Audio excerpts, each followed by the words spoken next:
दो महानायक, एक महामना रामस्वरूप वर्मा जी और एक बाबू जगदेव प्रसाद कुशवाहा, ये वो शख्सियत हैं जिन्होंने राजनीतिक दल का निर्माण किया और संघर्ष भी किया और बलिदान दिया, जिन्होंने सिद्धांत नहीं छोड़े अपने जीवन भर। महामना रामस्वरूप वर्मा अर्जक संघ के जो संस्थापक हैं और बाबू जगदेव प्रसाद कुशवाहा, एक दूसरों ने तो शहादत दी। तो मैं इन आज दोनों महापुरुषों को नमन करता हूं। और जो संत महापुरुष भी जन्मे हैं, संत श्रवण शतुर रविदास जी महाराज, तथागत बुद्ध, भगवान वाल्मीकि, गुरु नानक देव, संत कबीर, उनको भी नमन करता हूं। साथियों, मैंने तो आज बराबर में एक बड़ा सा चिट्ठा रखा है पिछले कुछ दिनों की घटनाओं का, और मैं वो आप सबके सामने रखूंगा। मैं उन कार्यकर्ताओं का भी, साथियों का भी, भाइयों का भी धन्यवाद देता हूं जो भीम आर्मी आजाद समाज पार्टी के माध्यम से काम कर रहे हैं। आज हम जो कुछ भी हैं और इतने बड़े पैमाने पे अन्याय के खिलाफ लड़ पा रहे हैं तो हमारे साथियों के संघर्ष की बदौलत।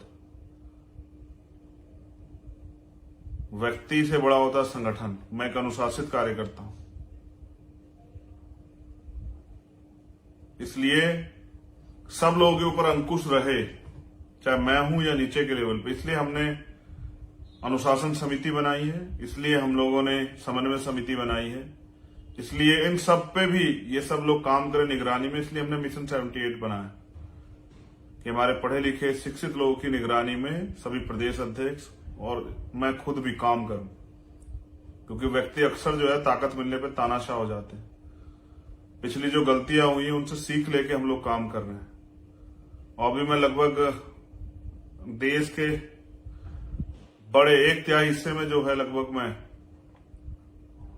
घूम आया पिछले 1-2 महीने के अंदर, और एक अच्छा माहौल, एक अच्छा संघर्ष, एक अच्छा दिलचस्पी जो है मूवमेंट के प्रति लोगों में।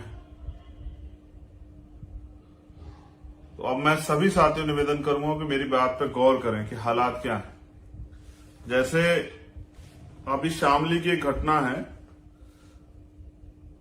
दुष्कर्म का विरोध करने पर की थी महिला की हत्या, एक। फिर लखनऊ की प्लास्टर के विवाद में महिला की हत्या, 2। कासगंज के घर में घुसकर दुष्कर्म का प्रयास, 3 पर केस दर्ज।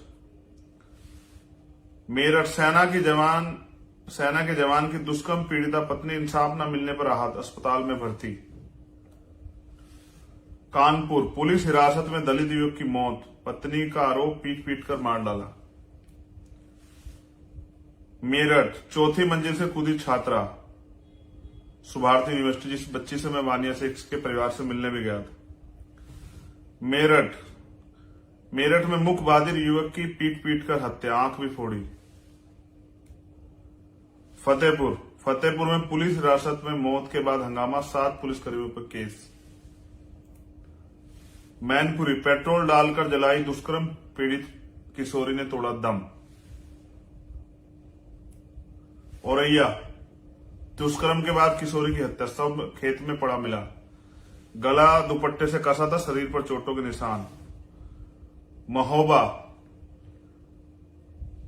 युवती को बंधक बनाकर सामूहिक दुष्कर्म। कछवा पुलिस ने दुष्कर्मी को छोड़ दिया, इसलिए दे रही हूं जान।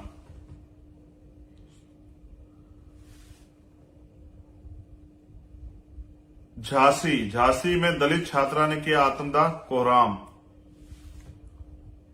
आजादी के 75 साल बाद भी हाथ से मैला उठाना दुर्भाग्यपूर्ण। सीवर में 2 लोगों की मौत से हाईकोर्ट ने डीडीए को लगाई फटकार। जलालपुर अंबेडकर नगर सिस्टम ने ली सामूहिक दुष्कर्म पीड़िता की जान। कुरावली जिंदगी की जंग हार गई कुरावली की बिटिया। लखनऊ आश्रम में महिला से सामूहिक दुष्कर्म का आरोप, 4 पर केस। लखनऊ अगवा कर शिक्षिका से सामूहिक दुष्कर्म। फरीदपुर किशोरी को घर से उठा ले गए युवक, मुंह में कपड़ा ठूसकर किया दुष्कर्म। खोड़ा, सेप्टिक टैंक में सफाई करते ठेकेदार व कर्मचारी की मौत। जमशेदपुर, मंत्री से बोली मां, छात्रा की मां, पैसे नहीं इंसाफ चाहिए। भोपाल, एमपी टूरिज्म दफ्तर में महिला का यौन शोषण, आत्महत्या की कोशिश। आजमगढ़ में दुष्कर्म के बाद 8 वर्ष की बच्ची की हत्या, आरोपी गिरफ्तार। नई दिल्ली, 7वीं कक्षा की छात्रा से दुष्कर्म। बनारस नहीं, वाराणसी, प्रयागराज, 2 जगह खबर है। फीस वृद्धि खिलाफ जुलूस। अभी इलाहाबाद में 400% फीस बढ़ाई गई। पुणे में बड़ा हादसा, सीवर की सफाई करते 2 कर्मचारी की मौत। चाईबासा में इंजीनियर युवती से गैंगरेप। राजस्थान में स्टाम्प पेपर बेची जाती है लड़कियां, नहीं बेचने पर मां से दुष्कर्म। यूपी के जौनपुर में 15 वर्षीय प्रिया प्रजापति का शव संदिग्ध परिस्थितियों में रेल ट्रैक से मिलने, बहुत ही दुखद। और घटना है यूपी की औरैया में, जहां एक मां चीख रही और पुलिस वाले, आपने देखा होगा कि वो एक बिटिया के शव को उठा के बहुत तेजी से खाट पे भाग रहे हैं। मेरठ के कबूलपुर में, जहां दलितों पर हमला हुआ, जिनमें से एक व्यक्ति की जान चली गई। अंबेडकर नगर में भीम आर्मी के कार्यकर्ता अरुण की हाथ पर बांध के हत्या की गई। औरैया में एक स्कूली छात्र को टीचर द्वारा निर्मम पिटाई से मौत।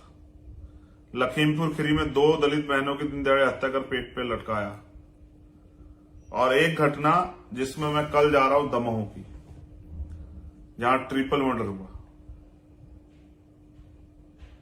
मैंने ये घटना आपको इसलिए बताई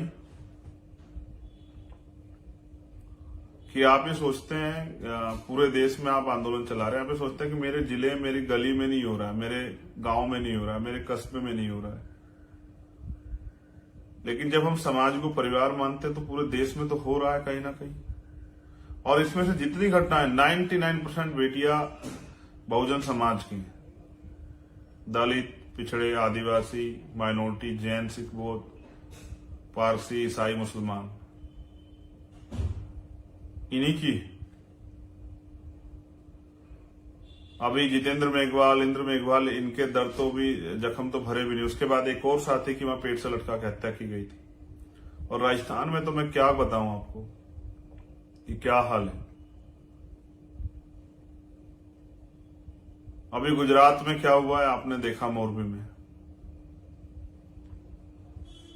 भ्रष्टाचार और राजनीति की भेंट चढ़ते लोग, 150 के लगभग लोगों की जान चली गई, फर्क ही नहीं पड़ता है। 2 दिन में भूल जाएंगे लोगों को चुनाव लड़ना, वहां चुनाव। मैं ये बात आपको इसलिए बता रहा हूं क्योंकि आप भी सोचते हैं कि चंद्रशेखर भाई हर घटना में आ जाए, और मैं भी सोचता हूं कि ज्यादा से ज्यादा घटनाओं में जा पाऊं, लेकिन मैं आदमी तो एक ही हूं, सब जगह तो नहीं जा सकता।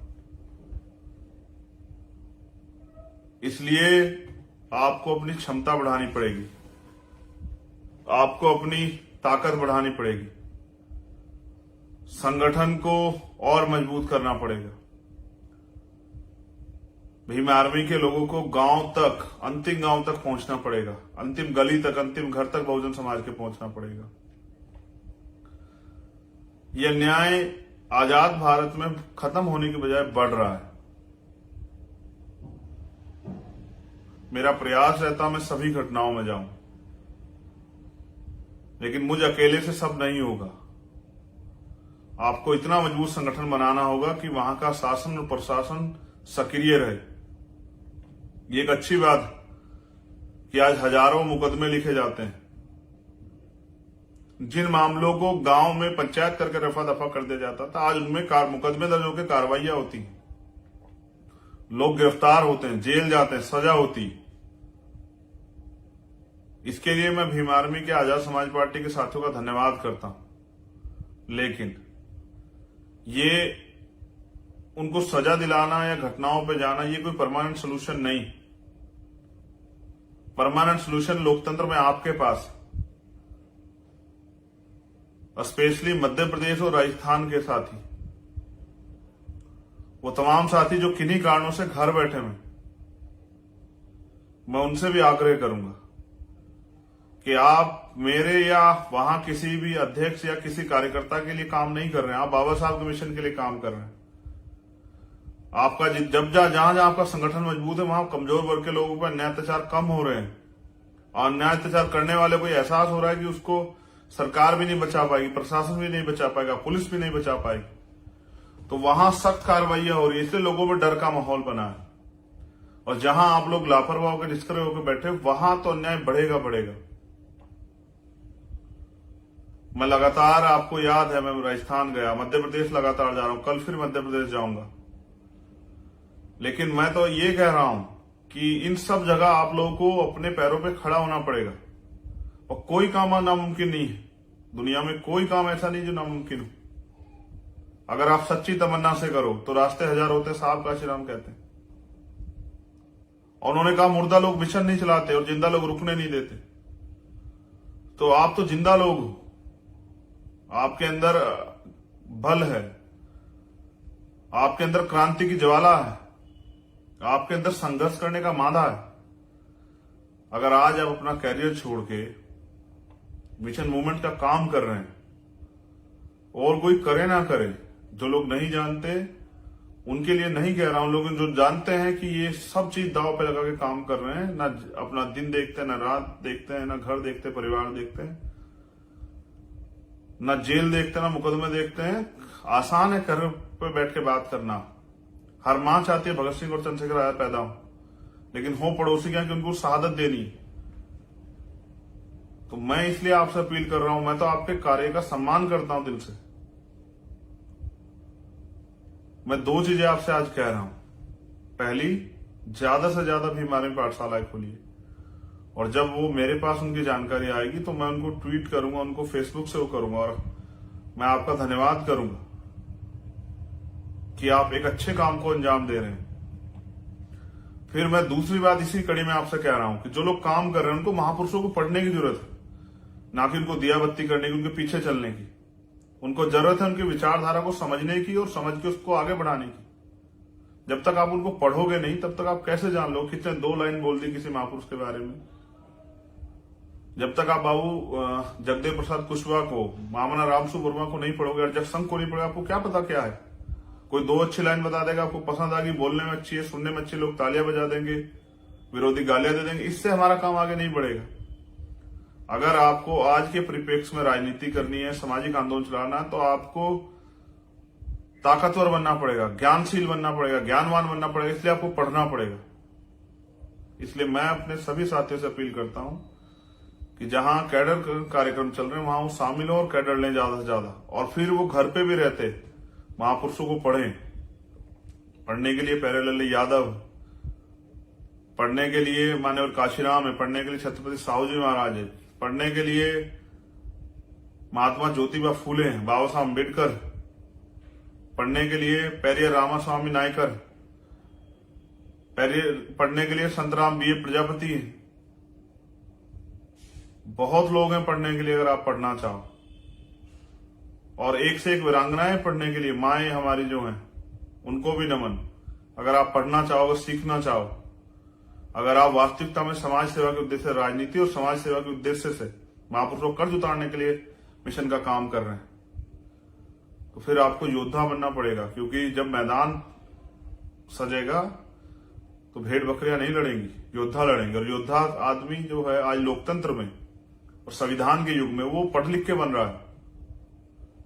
आज आपको शासक बनने के लिए कोई तलवार भाला चलाने की जरूरत नहीं, बंदूक और लाठी चलाने की जरूरत नहीं है। हाँ, इनको सीखना चाहिए चलाना, लेकिन आज आपको ज्ञान में निपुण होने की जरूरत है।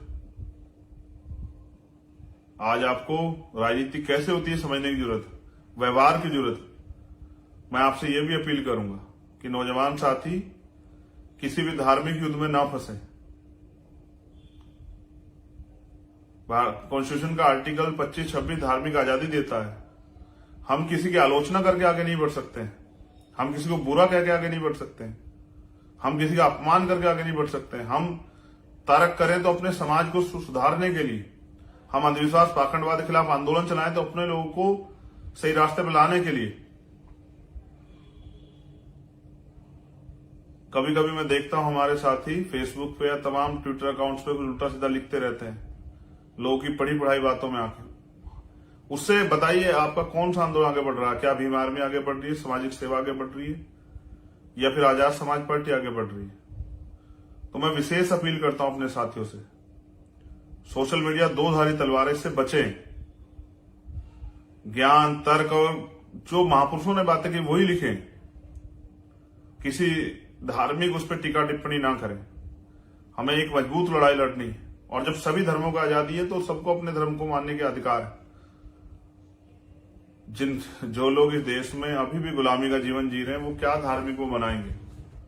तो मैं तो कभी कभी देखता हूं, सोचता हूं कि हमारा रास्ता क्या है और हम जा कहां रहे हैं। ये जो समस्या मैंने आपको गिनाई, इनका परमानेंट सोल्यूशन जानना चाहते हैं आप लोग? तो इनका परमानेंट सोल्यूशन है, साहब काशीराम ने कहा कि जो शासक वर्ग है उनकी बहन बेटियों पर अत्याचार नहीं होते, उनकी जमीन नहीं लूटता, उनको मूछे रखने पे, घोड़े चढ़ने पे कोई हत्या नहीं करता है। फिर बाबा साहब ने भी कहा पॉलिटिक्स द मास्टर की, राजनीतिक सत्ता वो चाबी जो सारे ताले खोल सकती है। लेकिन यहां तो एक एक वोट वैल्यूबल है। दुश्मन के पास बड़ी मीडिया है, बड़े माफिया हैं, बड़ी मनी है, आपके खिलाफ झूठे प्रचार कर। आपके पास क्या है? आपको तो अपने अंदर क्षमता पैदा करनी पड़ेगी। उनके झूठ का ढिंडोरा पीटने के लिए, उनकी गलतियों को छिपाने के लिए बहुत सारी चीजें हैं, रोज तमाम टीवी अखबारों में चलता रहता है। आपके पास क्या है? बहुत जल्द जो है हम अपना अखबार और पत्रिका शुरू कर रहे हैं, अपनी बातें आम लोगों तक पहुंचाने के लिए, अपने कार्यकर्ताओं को सही जो है गाइडलाइन देने के लिए, और उनके जरिए जमीन पे काम करने के लिए। मैं आपसे भी अपील करता हूं कि पॉलिटिक्स द मास्टर की ये कहने से काम नहीं चलेगा। पॉलिटिक्स द मास्टर की इस बात को दिमाग में बिठाने पड़ेगा कि हमें सत्ता की चाबी अपने हाथ में लेनी है, और उसके लिए कीमत चुकाने के लिए संघर्ष करना है, मेहनत करनी है, गांव गांव जाके लोगों को जोड़ना है, वैचारिक रूप से लोगों को तैयार करना है, भाईचारा बना के संगठन बनाना है। और बिना संगठन के संघर्ष नहीं होगा। जो साथी सोचते हैं कि अपने आप लोग तब्दील हो जाएंगे, ऐसा नहीं होता है। तब्दील तब होंगे जब आप लोगों को जाके बताएंगे। और जो हमारे पढ़े लिखे नौजवान नेता हैं, मैं उनसे भी अपील करता हूं कि वो आगे बढ़े। एक दूसरे को छोटा कहना और सिखाने से अच्छा है वो लोगों के बीच में जाके काम करें। मैं अपनी बहनों से, जो बहन नेता है हमारी, उनसे भी कहना चाहता हूं कि वो लोग महिलाओं के बीच में जाएं, अपनी बात रखें, उनको समझाने का प्रयास करें, उनको बताएं कि आज के हालात क्या है, आपके पास बचा क्या है। कल मैं अधिवक्ताओं के एक सम्मेलन में था देवनंद, वहां परसों उस पर चर्चा हो रही थी। वहां एक साथी ने कहा कि बचा क्या है, आरक्षण है कहां आप लोगों के पास? कभी लेटरल एंट्री, कभी जो है और तमाम तरह से जो 49 शिक्षक भर्ती में हुआ, इस तरह से आपके अधिकारों को हड़पा जा रहा है। आपके लोग कर क्या रहे हैं? मैं भी सोच रहा था कि उनकी बात सही है। उन्होंने ये भी कहा कि आपके लोग लड़ेंगे कब? जब सब कुछ छिन जाएगा। जब अगर आप बोलने को आजादी समझ रहे हैं तो चंद्रशेखर जवाब दो। तो मैंने उनसे कहा नहीं, भीम आर्मी के लोग संघर्ष कर रहे हैं, भीम आर्मी के लोग जो है समाज को तैयार कर रहे हैं, वो अपनी सामाजिक जड़ें मजबूत कर रहे हैं। इसलिए मैं आपसे कह रहा हूं कि आप जहां भी काम कर रहे हैं पूरे देश में, आप जिस भी पद पे हैं, मेरी तरह एक कार्यकर्ता बनकर अपनी जिम्मेदारी को अदा करें। मैं ये नहीं कहता अपना रोजगार छोड़ दे, रोजगार कीजिए, आप पढ़ाई करते अपनी पढ़ाई कीजिए, लेकिन जो समय आप इधर उधर घूमने में और तमाशबीन बनने में लगा रहे हैं, उस समय को आप अगर समाज पे खर्च करेंगे, मिशन पे खर्च करेंगे, इससे भी आंदोलन ताकतवर हो जाएगा। मैं ये नहीं कहता मैं ज्यादा काम करता हूं, मुझसे भी ज्यादा काम करते हैं भीम आर्मी आजाद समाज पार्टी कार्यकर्ता, लेकिन इस काम की रफ्तार बढ़ाने की जरूरत है। जैसे विरोधी अपने संगठन को मजबूत कर रहे हैं, आपको भी अपने संगठन को मजबूत करना है। ये वैचारिक लड़ाई,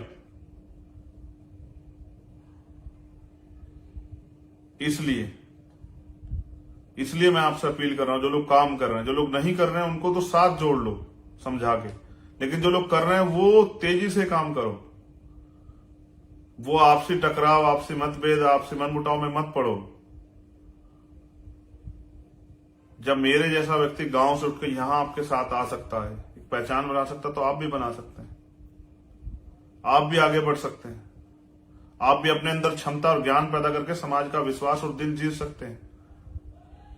इसलिए मैं आपसे चाहता हूं, कितनी घटनाएं पिछले कुछ दिनों में आपने देखी होंगी, हाथरस, उन्नाव, कानपुर, मेरठ, हापुड़, बुलंदशहर, बिजनौर, दिल्ली, इतना अन्याय।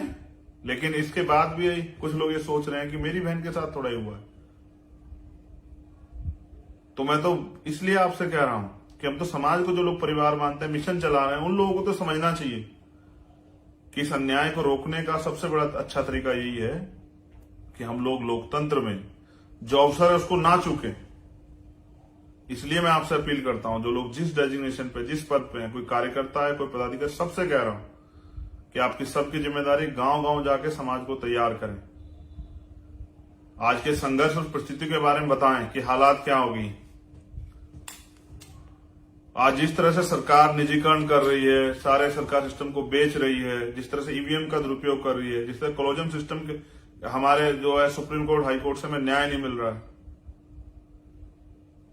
जिस तरह से अन्याय बढ़ता जा रहा है, जिस तरह से आप देखो किसानों मजदूरों के हाल है, अगर आप इस अन्याय को रोकना चाहते हैं तो आपको ताकतवर बनना पड़ेगा, एक बड़ी लाइन खींचनी पड़ेगी। और मैं तो ये भी कहूंगा कि जो जिस तरह से दूसरी पार्टी के लोग व्यक्तिगत टिप्पणी और आलोचना करते हैं, आरोप लगाते हैं, आपसे भी कह रहा हूं, बहुजनों की एक दूसरी पार्टी है, आप उनके लोगों को भी कहना बंद करो, उन पे भी टिप्पणी मत करो। मैं तो अपने सभी साथियों से कहूंगा कि हमें कोई जरूरत नहीं उनकी टिप्पणी पर करने की, वो तो अपने आप, उनको खत्म करने के लिए तो उनके नेता ही बहुत हैं, हमारी क्या जरूरत है। और कोई किसी को खत्म नहीं कर सकता, हमें तो आगे बढ़ाना अपने काम को। जब हमारे महापुरुष हमें कह के गए तो हमें उस काम को आगे बढ़ाना। अगर हम उनके रास्ते पे चल रहे हैं तो हमें किसी पे टीका टिप्पणी नहीं करनी है, ना उनके नेताओं पे जो बहुजन समाज के दल है, ना उनके कार्यों, अपने कार्यों पे हम अच्छा बेहतर काम कर रहे हैं ये जनता तक पहुंचाना है। और जो ठगे गए लोग उनको विश्वास दिलाना है कि हम नौजवान लोग इस क्रांति की लड़ाई को बहुत मजबूती से, वैचारिक रूप से लड़ रहे हैं। आज अगर भाषा बदली है संघ की, मैंने कहा, आज मोहन भागवत कह रहे हैं कि वर्ण व्यवस्था खत्म होनी चाहिए, जाति व्यवस्था को भूल जाना चाहिए, कुएं तालाब एक होने चाहिए, शमशान एक होने चाहिए। तो ये आपके आंदोलन का बल है। लेकिन उनकी कथनी और करनी आप देख रहे हैं, वो तो कह तो रहे इस बात को बहुत दिनों से हैं, लेकिन वो इस पर कुछ करेंगे नहीं, क्योंकि सिर्फ आपको चुनाव नजदीक है, आपकी वोट लेनी है। जिस दिन आपसे वोट का अधिकार चला जाएगा, आपकी गली में कोई पैर नहीं रखेगा। आज आप पे वोट है, इसलिए आपके पैर भी छुए जाते हैं, आपके पैर भी दबाए जाते हैं, आपके पैर भी धोए जाते हैं। लेकिन क्या मैं इन परेशानियों को गिनाता रहूं आपको? क्या इन दर्द में आप लोग रोते रहे? क्या आप लोकतंत्र में, आजाद भारत में, जब तक आजाद नहीं थे तब तक तो अलग बात थी, लेकिन अब तो आजाद अवसर है, 2 हाथ, 2 आंख, 2 पैर, 2 कान, सारी चीजें तो बराबर दी हैं, दिमाग भी आप पे बराबर, फिर आप पीछे क्यों? इसलिए मैं आपसे कह रहा हूं कि आपको कुदरत ने जिन लोगों को 2 हाथ, 2 पैर, 2 आंख दिए हैं, 2 कान दिए हैं, एक अच्छा स्वस्थ शरीर दिया है, वो किसी से कमजोर नहीं। अगर वो आज पीछे है तो अपनी वजह से, या फिर जो अवसर की असमानता इस देश में है, तो उस असमानता को खत्म नहीं करोगे तो आने वाली पीढ़ी भी इसका शिकार होती रहेगी। अगर आप चाहते हैं आपकी आने वाली पीढ़ी सम्मान से जिए तो संघर्ष करें और दिल लगा के मेहनत करें, जमकर मेहनत करें। और अगर आप ये सोचते हैं कि आने वाली पीढ़ियों की जिम्मेदारी आपकी नहीं, वो गुलाम बने या देश में रेंग कर जिए या सुविधाओं के बिना जिए, तो फिर आप आराम से पढ़ के सोएं। मैं अपने अधिकारी कर्मचारियों से भी कह रहा हूं कि वो भी इस आंदोलन में, क्योंकि वो बुद्धिजीवी समाज है, वो भी भागीदारी करे। अब निर्णायक लड़ाई, इस निर्णायक लड़ाई में भीमार में आजाद समाज पार्टी के लोग बहुत मजबूती से संघर्ष कर रहे हैं। उनको आपकी जरूरत, आपके गाइडेंस की जरूरत, आपके अनुभव की जरूरत। किसी कारण वो आप तक नहीं पहुंच पा रहे तो आप जो है, मैं अपने अधिकारी कर्मचारी, आप पहुंचने का काम कीजिए, आप कोशिश कीजिए। मुझे भीम आर्मी के आजाद समाज में ईमानदार कार्यकर्ताओं पे बड़ा गर्व कि वो बिना स्वार्थ के और बिना किसी आर्थिक मदद के वो संघर्ष कर रहे हैं। मैं उनसे कहता हूं उनकी कुर्बानियां व्यर्थ नहीं जाएंगी, इतिहास उनको याद रखेगा। आज जिस तरह से पुराने संघर्षशील महापुरुषों को याद रखा जाता है, आपका संघर्ष आपको यादगार बनाएगा, दुनिया में मरने के बाद भी जिंदा रखेगा। मैं आपसे अपील करता हूं, गांव गांव जाके संगठन को मजबूत करें, लोगों को जोड़ें, तोड़ने का काम ना करें, अपने व्यवहार से किसी को अपमानित करने का काम ना करें। ज्यादा से ज्यादा लोगों के बीच पहुंचे, उनकी परेशानियां सुने। हमारे लोग कम जा रहे हैं, विरोधी लोग ज्यादा जा रहे हैं, उनको बेवकूफ बना के ठगने का काम कर रहे हैं। हमारे लोगों को हम अपने दलों से जोड़ के उनकी वोट को लेकर उनके खिलाफ ही जो है काम कर रहे हैं, और हमारे लोगों को जानकारी नहीं है। इसलिए आपको उनके बीच में जाना है। मैं दिल्ली के साथियों से भी कहना चाहूंगा कि वो भी अब तेजी से काम करें। अवसर आपको दोबारा नहीं मिलेगा। आज आपके पास नाम है, प्लेटफॉर्म है, संघर्ष है, पहचान है, इसका फायदा उठाएं। मैं हरियाणा के साथियों से को भी कहना चाहूंगा, मैं मध्य प्रदेश राजस्थान के साथियों को कहना चाहूंगा, मैं छत्तीसगढ़ झारखंड के साथियों को कहना चाहूंगा, मैं उत्तराखंड और यूपी के एक साथी को कहना चाहूंगा, मैं हिमाचल के साथियों को कहना चाहूंगा कि अपनी पहचान का प्रयोग करें, फायदा उठाओ, समाज को तैयार करें। आप पे विश्वास है लोगों का, इस विश्वास को और मजबूत करें। मैं पूर्वांचल के साथियों से भी कहना चाहता हूं, गांव गांव जाएं, अपने विचार और अपनी बातों को लोगों के बीच में रखें, और अगर कोई समस्या आ रही है तो महापुरुषों को पढ़ें। मैंने 2 महापुरुषों के फोटो आज अपने साथ इसलिए लगाए कि आपको एहसास हो, जातियां आपके महापुरुषों ने नहीं बनाई, आपके लिए नहीं बनाई, जातियां तो आपको बांटने के लिए बनाई। इसलिए आप याद रखें, जिस भी महापुरुष ने संघर्ष किया है उसको आप याद रखें। आज के दिन हम सरदार पटेल जी को भी नमन कर रहे हैं, क्योंकि उनका भी एक बहुत बड़ा योगदान है बाबा साहब के साथ। जैसे जैसे इतिहास की आपको जानकारी मिलती रहे, आप ज्ञान कहां से मिलेगा? वो पढ़ने से आएगा, जानने से आएगा, सीखने से आएगा, बोलने से आएगा, सुनने से आएगा। तो धैर्य के साथ आगे बढ़ते रहें। आज आपके काम की सराहना हो रही है पूरे देश में। आज आपके संघर्ष के लोग मिसाल दे रहे हैं।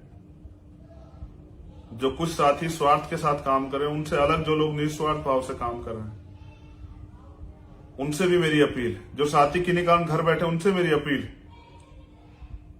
जो किसी कारण से मान सम्मान की बात सोच के छोड़ के बैठ गए, उनसे मेरी अपील है कि वो आए और मिलकर काम करें और अपनी ताकत को मजबूत करें। और साहब कहते थे, दूसरों के महलों से अच्छी होती अपनी झोपड़ी। ये जैसा भी आपका घर, इसको आपने बना के तैयार किया, इसको ताकतवर बनाएं। कभी तो मौका दें इस अन्याय में हंसने का, खुश होने का। लेकिन असली हंसी और असली ताकत तब आएगी जब इस देश में शोषित वंचित वर्ग के लोगों को समानता का जीवन, सुविधाओं का जीवन, अधिकारों के साथ जीवन और भारतीय संविधान को पूर्ण रूप से लागू कराया जाएगा। तब असली लड़ाई पूरी होगी। आपने मुझे सुना, आप सभी का धन्यवाद। मैं दोबारा से भीम आर्मी के एक समर्पित कार्यकर्ता का, आजाद समाज पार्टी एक समर्पित कार्यकर्ता का धन्यवाद देता हूं कि वो काम कर रहे हैं। और मेरी सब पे नजर, जो अच्छा कर रहा है उस पर भी, जो नहीं कर रहा है उस पर भी, और जो गलत करने का प्रयास कर रहा है उस पर भी। और इसलिए मैंने अनुसार समिति से कहा कि ध्यान रखो, जो भी कर रहा है रिपोर्ट बना के तो उस पर कार्रवाई करो। कोई एक आदमी दूसरे कई लोगों को डिस्टर्ब कर रहा है, उस पर कार्रवाई करके उसको हटाओ, या फिर उसको सुधरने का मौका दो और सुधरे तो अच्छी बात। तो पुनः सादर जय भीम, जय भारत, नमो बुद्धाय, जय मंडल, जय जोहार, जय संविधान। आप सभी के लिए मंगल कामना। संघर्ष कीजिए।